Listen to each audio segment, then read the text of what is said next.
കാറ്റത്തെ കിളിക്കോട് സീരിയലിന്റെ latest episode review ആണ് പറയുന്നത്. അങ്ങനെ സുധീഷ് നിധിയും കൂട്ടിക്കൊണ്ട് തന്നെ ആ ഒരു വാടക വീടിന്റെ അങ്ങോട്ടേക്ക് എത്തിയിട്ട് വണ്ടിയിൽ നിന്നും ഇറങ്ങി. വണ്ടി നിർത്തി നിധിയുടെ ബാഗൊക്കെ എടുത്ത് അകത്തേക്ക് കയറി പോവാനൊരുങ്ങാണ്.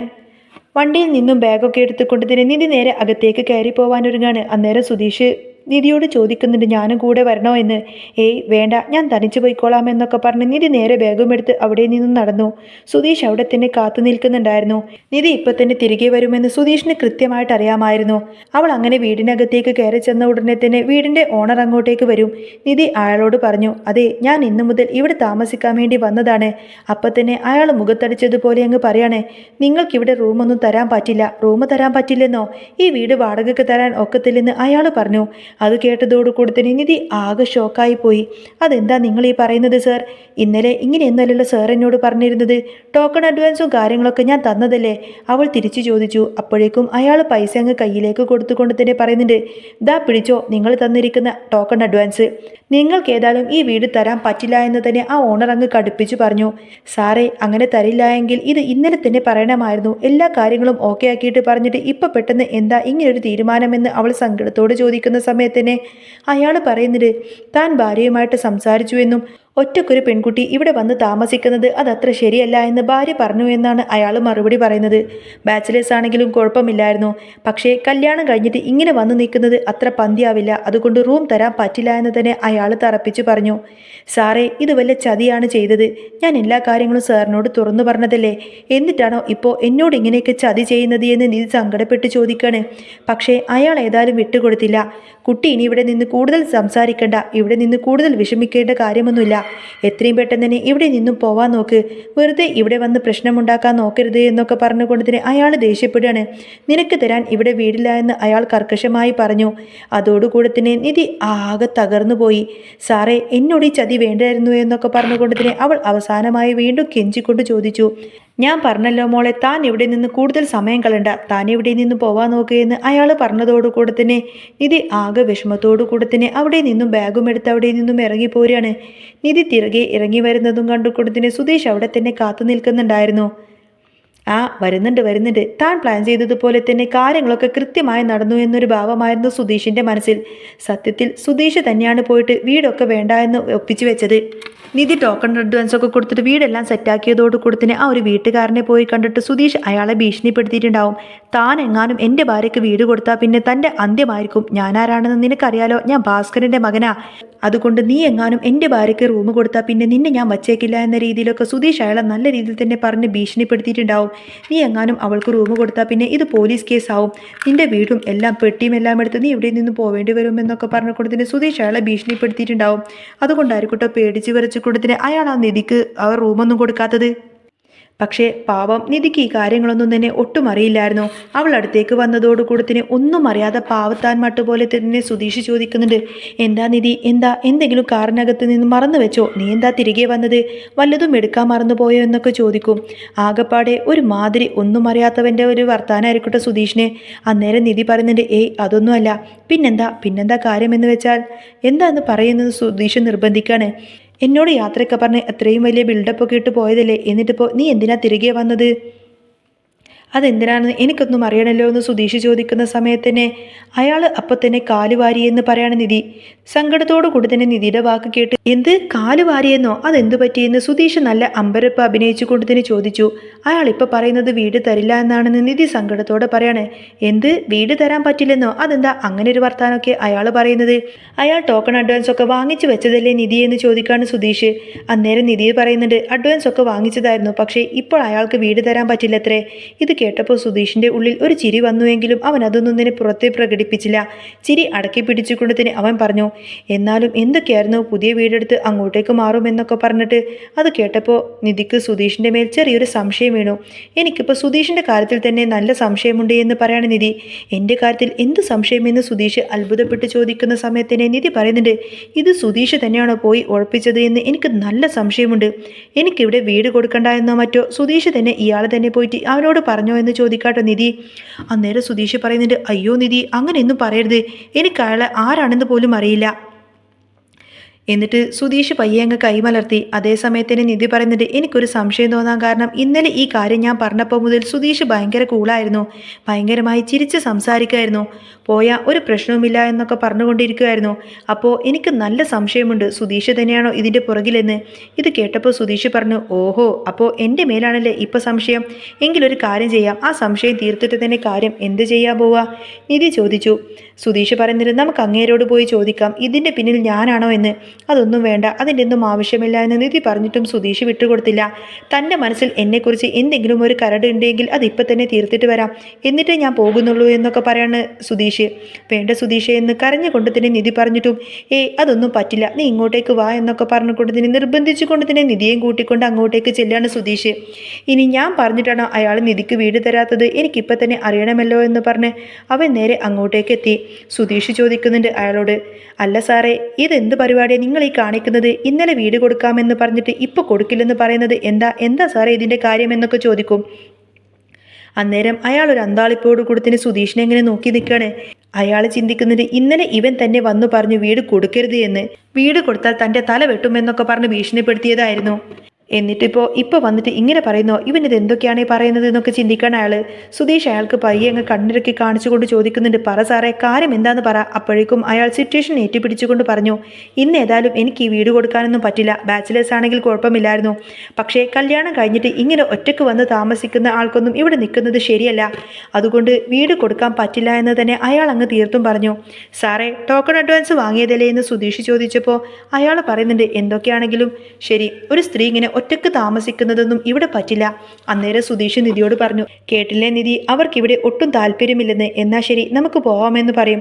നിധി അയാളെ ഒന്നുകൂടി രൂക്ഷമായി അങ്ങ് നോക്കി. അപ്പോഴേക്കും സുധീഷ് വീണ്ടും അയാളുടെ അടുത്തേക്ക് ചെന്നിട്ട് പറഞ്ഞു, സാറേ കണ്ടില്ലേ, ഇവർക്ക് എന്നെ വിശ്വാസം വരുന്നില്ല, ഞാൻ കാരണമാണ് ഈ വീട് ഇവർക്ക് കിട്ടാത്തതെന്ന് ഇവൾ വിശ്വസിക്കുന്നുണ്ട്.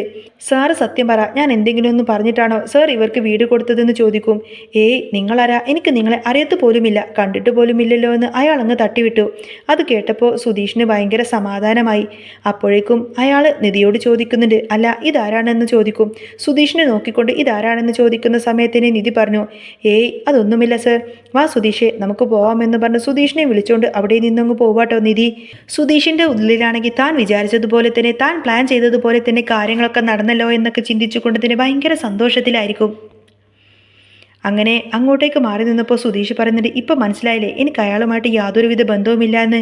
എനിക്കത് മുടക്കാനായിരുന്നെങ്കിൽ പണ്ടേ എനിക്ക് മുടക്കാമായിരുന്നു. നീ വീട്ടിൽ നിന്ന് പോകുന്ന സമയത്ത് ഞാനെന്തിനു മുടക്കണം? അല്ലെങ്കിലും നമ്മൾ തമ്മിൽ ശരിക്കുമുള്ള ബന്ധമൊന്നുമില്ലല്ലോ, നമ്മൾ ശരിക്കും ഭാര്യ ഭർത്താക്കന്മാരൊന്നും അല്ലല്ലോ. ഒരു അപ്രതീക്ഷിതമായ നിമിഷത്തിൽ ഞാൻ നിന്റെ കഴുത്തിൽ താലി കെട്ടിയെന്നല്ലാതെ വേറെ ബന്ധമൊന്നുമില്ലല്ലോ എന്ന് പറയാണ് സുധീഷ്. അന്നേരം നിധി പറയുന്നത്, നീ എപ്പോഴും പറയുമല്ലോ കള്ളമൊന്നും പറയില്ലെന്ന്, ഞാനാണ് കള്ളം പറയുന്നത് എന്ന്. എന്നാൽ ഞാനൊരു കാര്യം ചോദിക്കട്ടെ? അയാൾ എന്നെ ചൂണ്ടിക്കാട്ടി ചോദിച്ചപ്പോൾ നീ എന്താ ഒന്നും മിണ്ടാതിരുന്നത്? നിന്റെ കഴുത്തിൽ താലി കെട്ടിയ പുരുഷനാണ് ഞാൻ എന്ന് നീ എന്താ പറയാതിരുന്നത് എന്ന് ചോദിക്കാണ് സുധീഷ്. അത് പിന്നെ ഞാൻ സത്യം പറയാം, എൻ്റെ കഴുത്തിൽ താലി കെട്ടിയ പുരുഷൻ ഗൾഫിലാണെന്ന് ഞാൻ അയാളോട് നേരത്തെ തന്നെ പറഞ്ഞുവെന്ന് നിധി സമ്മതിച്ചു. ആഹാ, അത് കൊള്ളാലോ.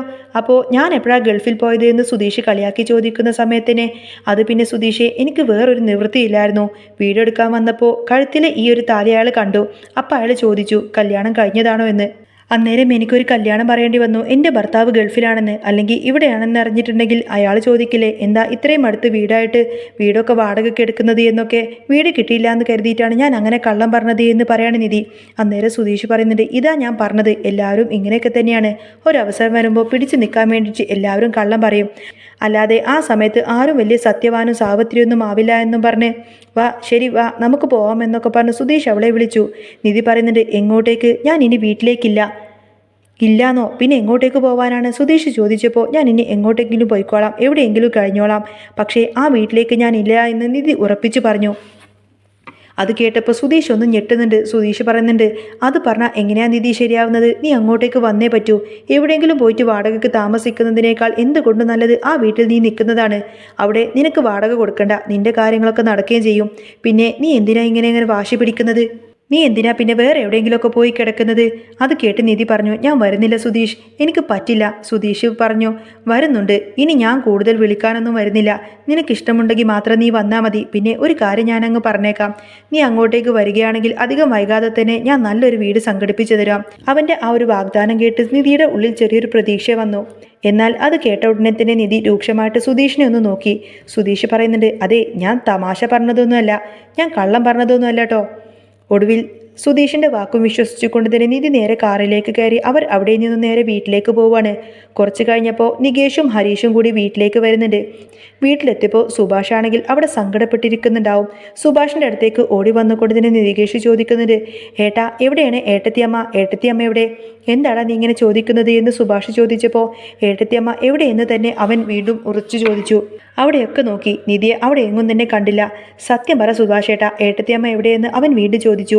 എടാ അത് പിന്നെ അവൾ പുറത്തു പോയേക്കുകയാണെന്ന് സുഭാഷ് കള്ളം പറഞ്ഞു. പുറത്തു പോയതാണെന്നോ അതോ ഈ വീട് വിട്ടു പോയതാണെന്നോ നികേഷ് സങ്കടത്തോട് ചോദിച്ചു. ഇതെന്താണ് നികേഷ് നീ ഇങ്ങനെയൊക്കെ ചോദിക്കുന്നത് എന്ന് സുഭാഷ് തിരിച്ചു ചോദിച്ചപ്പോൾ അത് ഹരീഷേട്ടൻ പറഞ്ഞുവെന്നും നിധിയേട്ടത്തി ബാഗൊക്കെ എടുത്തിട്ടാണ് ഇവിടെ നിന്ന് പോകുന്നത് കണ്ടുവെന്നും സുധീഷേട്ടനും കൂടെ ഉണ്ടായിരുന്നു എന്നൊക്കെ അവൻ പറഞ്ഞു. സത്യം പറ, അവരെങ്ങോട്ടേക്കാണ് പോയത് എന്ന് നികേഷ് സങ്കടത്തോടെ തിരക്കി. അത് കേട്ട് സുഭാഷ് ഒരു നിമിഷം ആലോചിച്ച് ആകെ കുഴങ്ങിപ്പോയിരുന്നു. അത് പിന്നെ എന്ന് പറഞ്ഞ് അവനിങ്ങനെ ഒഴിഞ്ഞു മാറാൻ നോക്കി. എന്തിനാ ചേട്ടാ എന്നോട് കള്ളം പറയുന്നത്? എന്തുണ്ടെങ്കിലും സത്യം പറ, എന്നോട് ഇങ്ങനെ കള്ളം പറയരുത്, എന്നെ വെറുതെ പറ്റിക്കരുത് എന്നൊക്കെ പറഞ്ഞുകൊണ്ട് തന്നെ നികേഷ് സങ്കടപ്പെടുകയാണ്. അന്നേരം സുഭാഷ് ചോദിക്കുന്നുണ്ട്, നീ എന്തിനാണ് ഇങ്ങനെ കരയുന്നത്? എങ്ങനെ കരയാതിരിക്കും? ഈ വീട്ടിൽ ഇപ്പോൾ എന്തൊക്കെയായി നടക്കുന്നത്? നിധിയേട്ടത്തി വന്നപ്പോഴാണ് ഈ വീട് എന്തുമാത്രം സന്തോഷമായിരുന്നു എന്നറിയോ? ഇതൊരു വീടാണെന്ന് പോലും ഞാൻ അറിയാതെ ഉള്ളിൽ വിചാരിച്ചു. ഈ 2-3 ദിവസമായിട്ട് എല്ലാ സന്തോഷവും ഒറ്റയടിക്കങ്ങ് പോയില്ലേ? ഏട്ടത്തി ഇവിടെ നിന്നും പോയി കഴിഞ്ഞിട്ടുണ്ടെങ്കിൽ എൻ്റെ സമാധാനം മൊത്തം പോവും.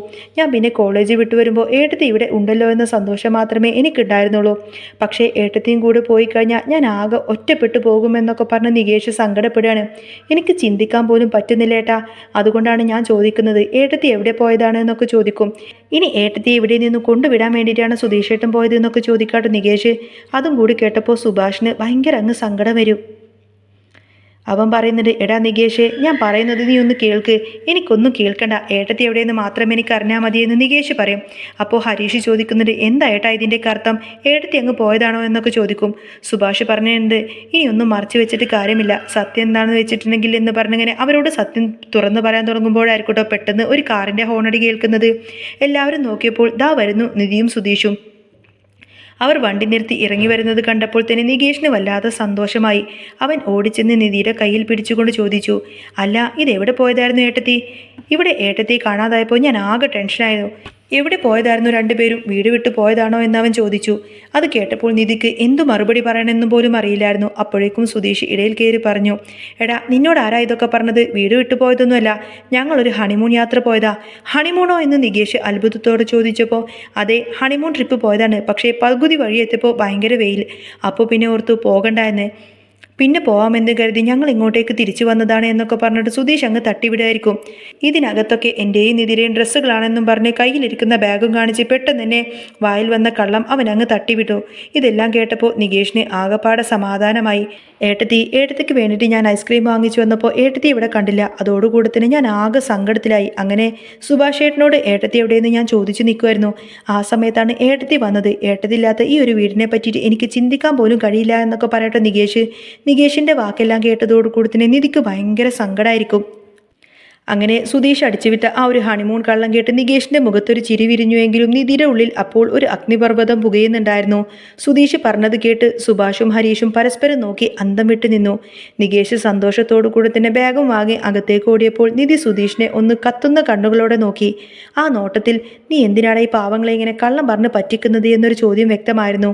സുധീഷ് അതൊന്നും തന്നെ ഗൗനിക്കാതെ ഒന്നും സംഭവിക്കാത്ത മട്ടിൽ നേരെ സിറ്റൗട്ടിന്റെ അകത്തേക്ക് അങ്ങ് കയറിയിരുന്നു. അകത്തേക്ക് കയറിയ നിധിക്ക് ആകെ ഒരു ശ്വാസം മുട്ടൽ പോലെ തോന്നി.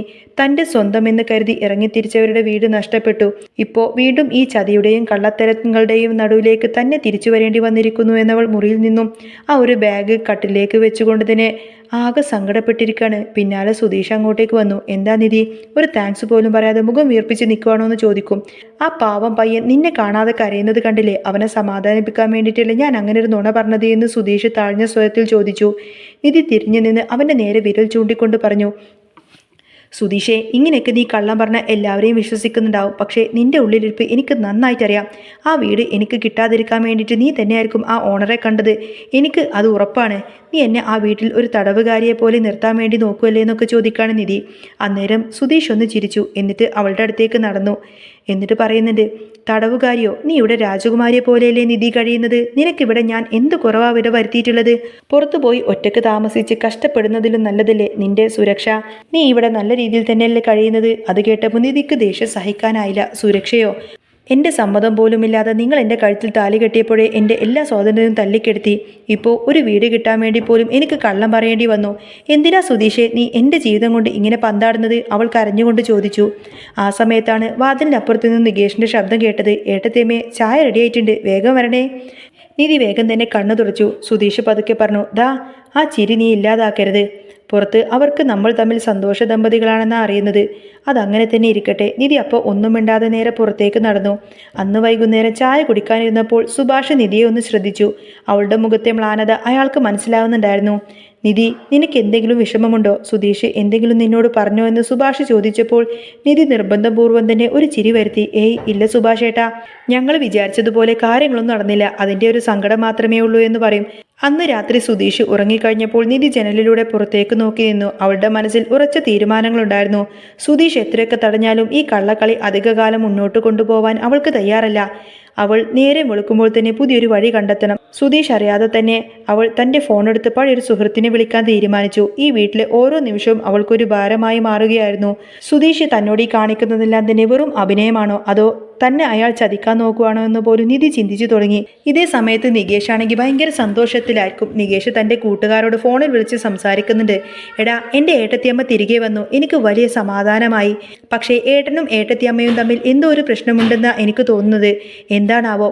നികേഷിൻ്റെ ആ ഒരു കുഞ്ഞു മനസ്സിൽ പോലും വല്ലാത്തൊരു ആശങ്ക നേടിയിരിക്കുന്നുണ്ടായിരുന്നു. അങ്ങനെ ഇനി വരാൻ പോകുന്ന എപ്പിസോഡുകളിൽ വമ്പൻ ടെസ്റ്റ് നിറഞ്ഞ പൊട്ടിത്തെറികളായിരിക്കട്ടോ വരാൻ പോകുന്നത്. അപ്പോൾ നിങ്ങൾക്ക് ഈ ഒരു ചാനൽ ഇഷ്ടമാവുകയാണെങ്കിൽ സബ്സ്ക്രൈബ് ചെയ്യാനും സപ്പോർട്ട് ചെയ്യാനും മറക്കല്ലേ. നെക്സ്റ്റ് വീഡിയോ ഉടനെ വരാം. ബൈ.